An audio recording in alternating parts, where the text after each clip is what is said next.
жене сказал молись, слез лей, прости за все и жди.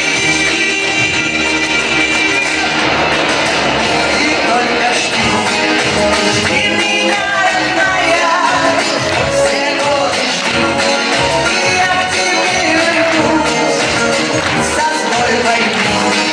Все мы умираем за отчий дом и за святую Русь, за детский снег и за кормушку хлеба, за сыновей, родных и дочерей.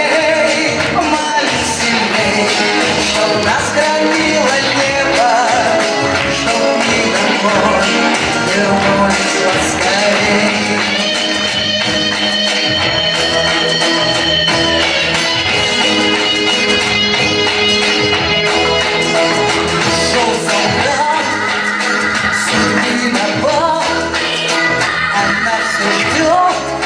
Просит Бога, Он обещал, Он не умрет.